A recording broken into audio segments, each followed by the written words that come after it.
We are on the road today, uh, heading down south today, doing some entrepreneurial, work and endeavors. Some days as an entrepreneur, you spend a lot of time behind the computer. Some days you're, creating products, reading books, doing those things. Maybe at the library.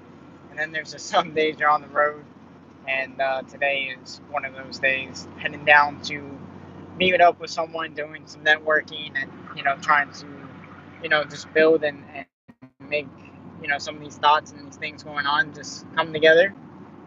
So all part of kind of what happens behind the scenes and the footwork. So so yeah, I wanted to do the video earlier today, um, but again, I was up and in the car before the sun was up. So with the lighting and all that stuff, it just I figured, I knew I had this drive ahead of me today. So I said I would just wait till the afternoon to get it done, and I'm kind of glad that I did, because it feeds into a lot about what I want to talk to you guys about today, and that's really just the idea and the roles behind step parenting, or parenting within a blended family. There's so many like preconceived notions, and the reason why I, I guess it's important for me, or why I feel it's important to talk about this, is because I do have a firsthand experience in this.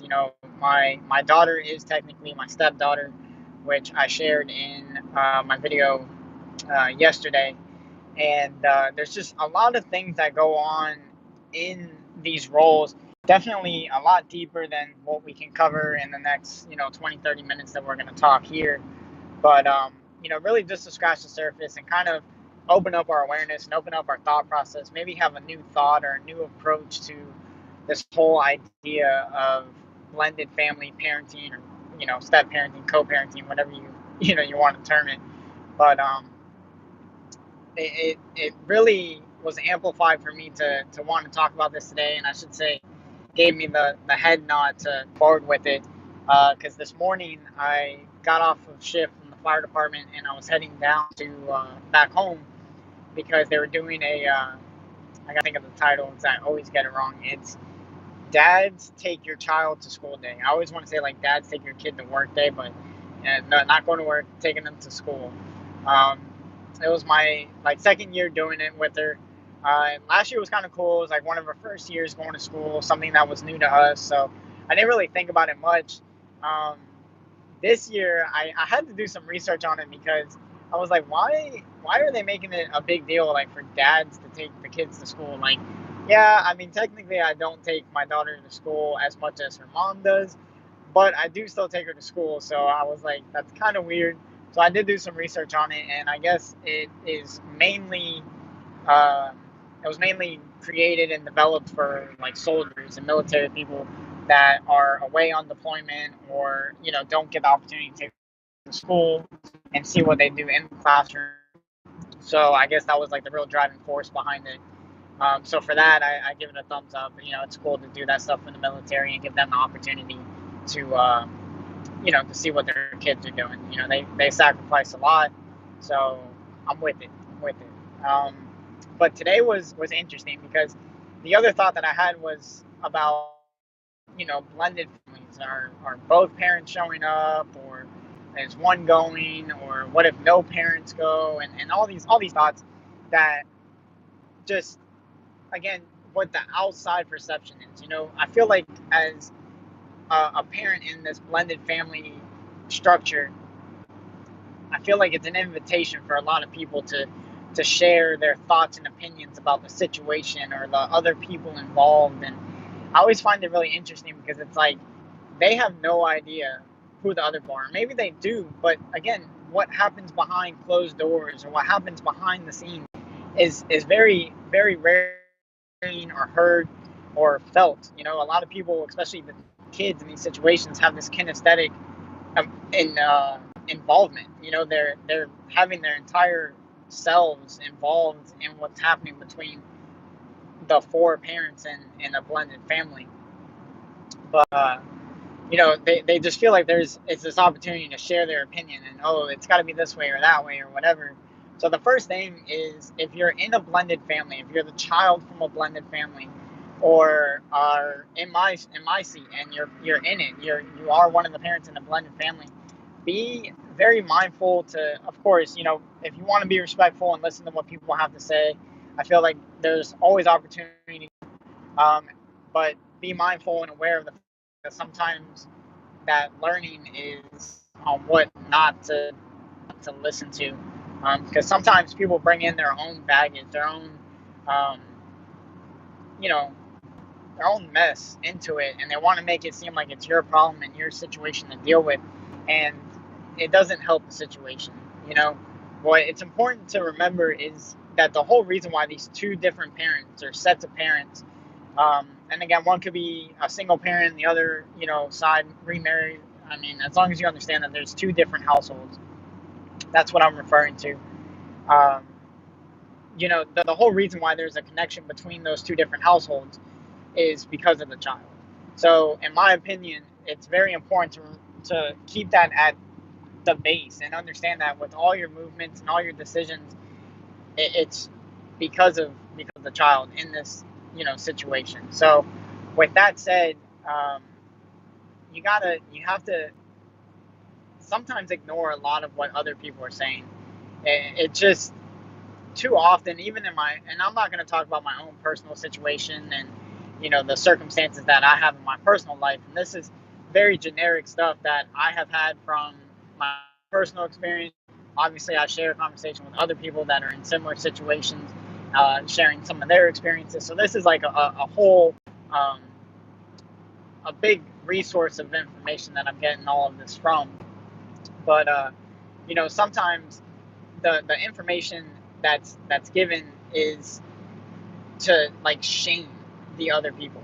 So sometimes like a common phrase that I'll hear is like, "Oh, the dad has to be a deadbeat dad if you're around." It's like not necessarily. You know, maybe if you looked into some of the situations, there could be the fact that they have to work more because there's child support involved, or there's all these other circumstances that you're going to want to kind of have that empathetic approach and understanding, okay, what is this person fully going on or going through? And it helps the situation and it helps the stress level a lot of times, especially when people come with that comment of, oh, he's got to be a deadbeat dad if he's not around and you're around or whatever. Another line I guess I hear is like, if the child is acting out, it's because the mother is a bad mother and she doesn't know how to parent, and there's all this stuff. And again, that's not necessarily the case. I came from a family that my parents have been married my whole life, my siblings' whole life, and I still did a bunch of dumb stuff. I still acted out. I got pretty bad grades. So again, not proud of that stuff, but it's the reality of it that just because a kid acts out doesn't mean that it's because of their blended family and that they are rebelling and all this other stuff. Is it a chance? Is it a possibility? Absolutely. But we can't just jump to that conclusion and stick to that only conclusion. Kids in school these days, it's a little bit tougher of times with social media and all these other things. Maybe they're getting picked on. Maybe there's the bullying approach. There's all these other things that, as parents, we can't get so heavy on one side and not keep that open eye and that open mind to really everything else that's could potentially be going on. So the whole idea of shaming the other parents and just making it seem like they are the worst thing ever, it does no good for anyone. And I unfortunately have a really good example of that just from this morning. As I was walking into the class with my daughter, one of her classmates came running up and started talking to her, started talking to me, and we just started chatting. And the whole conversation, the little boy he was a pretty funny little kid. I had to keep my eye on him to make sure he wasn't trying to get, too close. I'm just kidding. But, I was chatting with him, and all of a sudden I noticed he started getting like this, like shoulder bounce, and this, like conversation, and what he was starting to get on to or into was that his dad wasn't coming to the event or the thing to the classroom. And so I was like, that's okay. I was talking to him, that's all right. I was like, I actually almost didn't make it. I was at work and all these things, trying to talk to him, and I guess just try to hopefully not be not let him feel down about himself about his dad not showing up.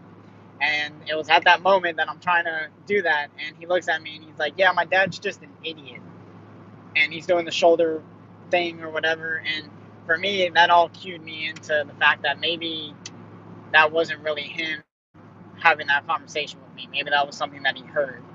And of course, I can have empathy and awareness in the fact that maybe it's a situation where the mom was frustrated. Again, I don't know if it's a blended family or a married family. I don't know any of those things. Um, and I'm assuming here, but it's pretty safe to assume that the mom was probably frustrated and called her husband or father, the father of the child, an idiot. And maybe he is. Maybe the mother's 100% right, but is if we have things to say, or if we have frustration, we have to try to practice some self-restraint, say it in front of our children. I think it's very, very important to understand how much they absorb and really put that into operating system. Like, just like we'll adopt it. We want that acceptance. We want to be part of the community. All those things that I've talked about on Blog Talk Video. Um, you know, especially as kids, we want to feel safe and have that safe in that community. So we'll latch on to what feels safe. So if we're sitting there calling our dad or mom an idiot, it I think it carries a lot more weight than we realize at the moment. I've been frustrated before. Obviously, this is a completely different situation. With it being, you know, any bond, it's strong. And when things get with your kids, it can be difficult to have that restraint. And again, I can understand. I've been mad before and frustrated. Like, I love to work on cars, and I've gotten so mad at my tools or whatever. Like my toolbox, I'm calling my toolbox more names, and even like some of the names that I call it, like after I say it, I'm like, man, that was just really bad. Like I didn't even say that out loud type stuff. But again, it's just that level of frustration. We get all worked up. It's very difficult, that restraint, but it's almost like a call to action, right? Try your best to wait till your kid gets out of the car, you know, outside play or something before you start shaking the steering wheel and getting all upset and calling, because it's going to hold more weight than the little bit of gratification that we get from it, and tasting that little of frustration, in front of our kids. Definitely have to, I mean, we have to, practice our restraint, and then, last.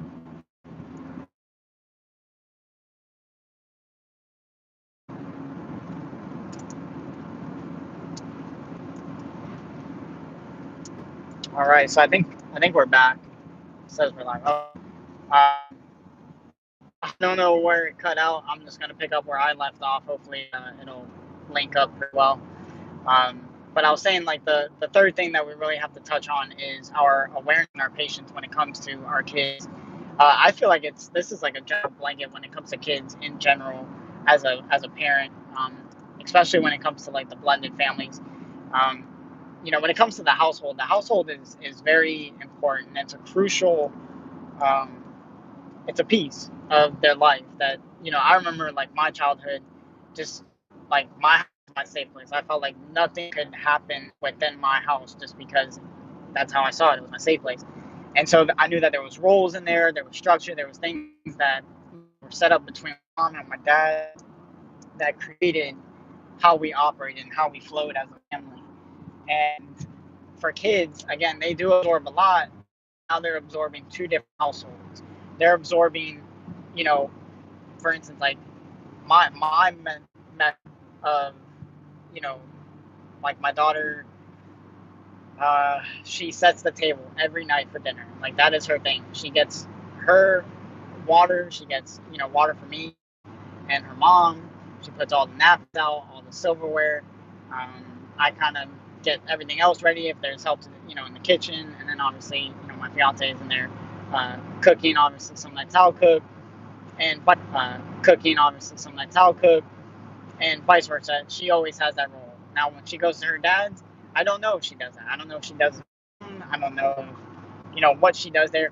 And it doesn't matter. It makes no difference. But what I'm trying to get at is that's how she operates. Like, I literally have to just tell her, okay, it's time for dinner, and she starts doing that. If she goes to her dad's, I'm not really sure if he says, okay, let's, get ready for dinner. I don't know if they even eat dinner together, but that's how they operate their house. There's two different methods, right? He has it the way that we do it, and she has it the way that they do it. So if your comes back and they're not doing something exactly how you want it, maybe they get confused, or maybe they're not paying attention, or it could be a whole slew of things. You have to open up your awareness to the fact that they're having to learn two systems, right? And they're all having to, um, you know, pick all this stuff up while going to school, while they're doing all these different things. So now we have a little bit more pace, take more time to explain stuff to our children, um, on, reminding them, hey, this is how we do this here, this is why we do this way, et cetera, et cetera. So, coming from the blended families approach, all of these things are, again, at the base for our children. You want to try to do the best that you can to create as much uniformity and as much consistency for the child as possible. It may not always be possible. Like I said, maybe you are in a situation where a parent is more engaged than the other one, and at that point, that allows you to exercise your creativity. You can see this thing as a positive, right? As something, as an opportunity to, express your creativity, to challenge yourself. You know, it it is difficult at times. It's an extra. It can be an extra burden when you have all these other things going on, but the success, happiness of your child is the reason why. So, as difficult as it might be to the mom that's out there that was frustrated this morning, it happens. To sit here and act like it's never happened to me, or to, to even the other side, to my daughter's other parents, where they get frustrated with us, like it's gonna happen. We are all different people. We all have different ways that we think, different ways that we work, and sometimes it's just gonna happen. But I feel coming back to the purpose, meaning on why we're even connected, or what we're doing and why you're doing it, it'll help you raise the child and keep them as a priority. Another thing I get a lot of times that I don't know, like, if it's like a compliment or if it's a like a, I don't know, like something rude. I don't know, but like, I'll tell people, yeah, I am, my daughter's stepfather, and they like stop me. And these are sometimes people that are like close to me, to people that are like complete strangers. They're like, no, listen, you're there for her, you are her father figure, and all this other stuff. So therefore, you are her father. And it's like, I look at them and I'm like, time out. Respectfully, like, I appreciate the comment and the gesture, like, that's very nice. But no matter how hard I love my daughter, or how much I am engaged, or how much I care about her, all of those things, everything exactly like I would for my own, there's nothing that I could ever do to be her biological father. And that's doesn't mean that I'm not going to do my role, and I'm not going to, be there for her, and again, all of those things. But the truth of the matter is that she was brought into this world, and she has blood in her veins that came from her mother and father, and those are very important points for us to open up our awareness to, and not just like kind of throw it over about it. You know, there's a lineage. Even the blood that's running in my veins came from my mother and my father, and my line of ancestors that have gotten me to this point. So there's an impression or an imprint on my soul that is from both of my parents, that then created me and how I operate through my life. So the same thing goes for my daughter. She needs both of her parents, her father and her mother.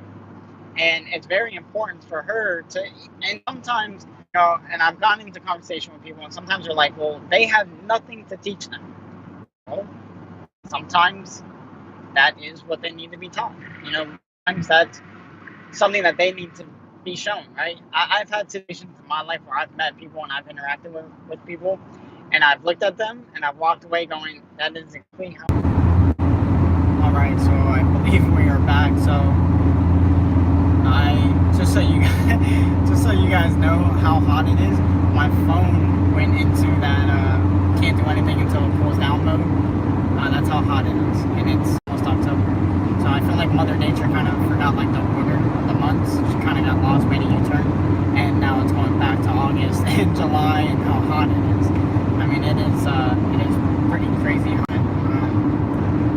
But we're back. As I was explaining about I guess the impression that people get when I say like I am her stepfather and that I'm 100% cool and comfortable with my role as being her stepfather, it really throws people for a loop because they're like, no, you're playing a role as her father figure and all these other things.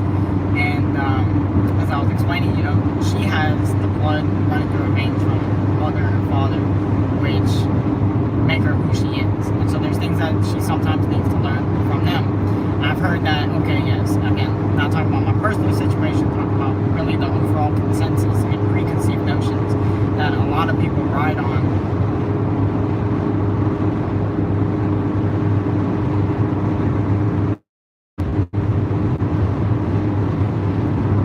So I believe we're on. Yeah. That's what happens when you go live, I guess. I had this off. So I think it's take 3 now. Talking about the impression that people a lot of times have where when I tell them I'm her stepfather, and then they get more offended by it than I ever will. But they just see it as like, well, you're the father figure and you're this, you're that, and you have to basically assume the role as her father. And it's like I was explaining, no matter what I do, I will never be her biological father. She has traits and an imprint on her soul that came from her lineage, from her ancestors, that make her who she is, and that she can learn things through both her father and her mother. So if you're in a situation where a parent is not involved or something like that, or you haven't been around one of your parents, maybe think that your parent is an idiot or something like that, it's one of those things that it can be a difficult conversation to have, and it's a lot deeper than, again, a 25-minute conversation. But it's something that, there are things for us to learn. And, sometimes the most difficult paths are the ones that can teach us, the most. And a lot of times the things that really scare us and make us timid are the situations where we prepare ourselves the most. And so we put our best selves forward for those situations. When it comes to talking about your parents or something like that, depending, what your background is, this is something that obviously works better if I'm working with you one-on-one, coaching, things like that, where we can explore a lot of these things and discuss our own personal selves. I'm not a therapist. I don't claim to be a therapist, but a lot of the experiences and things that I've had in my life put me in a position that, and even a lot of times just to listen. A lot of times being able to listen and have that conversation with someone where you don't have like a biased opinion, or you're not there to sell anything or to try to persuade people in a certain direction. It's like those are, very resourceful moments and opportunities. So again, whether you work with me or you work with someone else, those are all great opportunities to explore and to learn and to get stuff from the people that brought you into this world. So when it comes to the idea of, being the present parent, or another thing that I hear a lot of times is like, oh, well, the parent was absent and so they don't want to be around. That's not always the case. Maybe somebody made a bad decision. They could even be in prison. They could be incarcerated.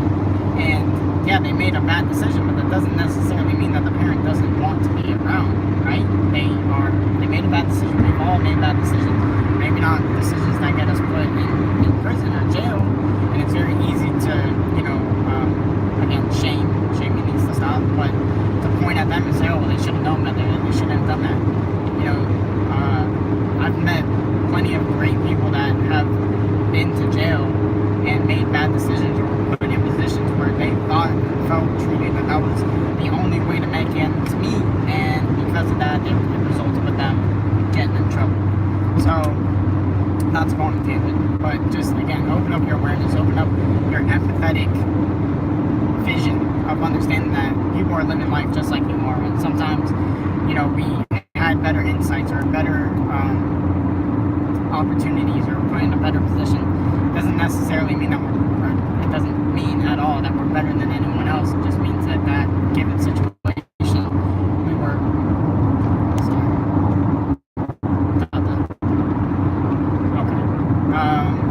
It doesn't mean that you are better. It just means that that's the situation. So all these preconceived notions, you can see how damaging they are to each other, us as humans to other humans, to degrade people and to name call and to point fingers. It's just, it doesn't serve well. And then when the kids get a hold of it, it can hold some lifelong issues, some inner conflict within ourselves because of, how we see the people that we love and we care about from other people's thoughts and opinions, which are like buttholes. They'll stink. I was trying to put it politely and not so gross. But yeah, I guess that's the truth, right? So yeah, next time you're looking at, a blended family, you approach a blended family, or you're in a blended family, or whatever the case may be, your awareness and your patience when it comes to your kids. First of all, like I said, I feel like that's a blanket thing to all kids, but especially kids having to learn two systems. We have to be aware of that, and we have to become more patient. The shaming of other parents, the shaming of other people in general, again, you can make it as blanket as you want, but especially in this specific situation, I'm sure, you guys are smart enough and intelligent enough to piece together just the ripple effect that could potentially come from just that little pebble being thrown in the pond. It seems like no big deal, but the ripples can go on as big as that ocean, as big as, our kids love and care about people, which obviously as a parent, I want my child to love and care about people, with an open heart, and see people with the idea of pursuing truth, and not just what's happening in the moment. And that obviously leads into the last thing that we were just touching on. Just because someone got in trouble or someone wasn't around for a certain period of time, I'm not trying to give people a scapegoat. I personally have not been in that situation. That's not to say that I will never be in that situation. Obviously, that's not my goal. But just like people that are in that situation, I'm sure that wasn't their goal when they were growing up as kids to be absent or to miss certain things or whatever. Sometimes it just happens. At the end of the day, if that is the situation, if you're dealing with someone that just does not care, then it's one of those things. You brought this child into the world, and it's responsibility. It's time to take on that responsibility and accepting that you need to kind of step up a little bit more and take on a little bit more. Like I said, sometimes the most challenging things bring out the best in us.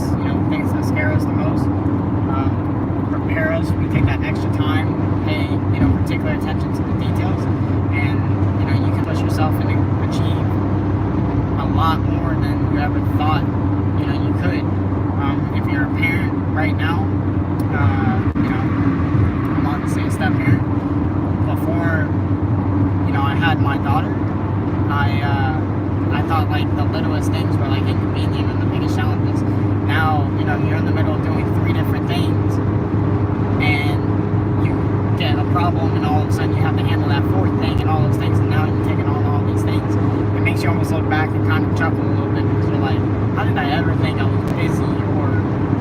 much going on, or was, cognitively spent, when now, you have all these other things going on between activities, schoolwork, your own entrepreneurial endeavors, your own career, your own success, happiness, and then trying to eat right, trying to, do vacations, get them to see the world, see other cultures.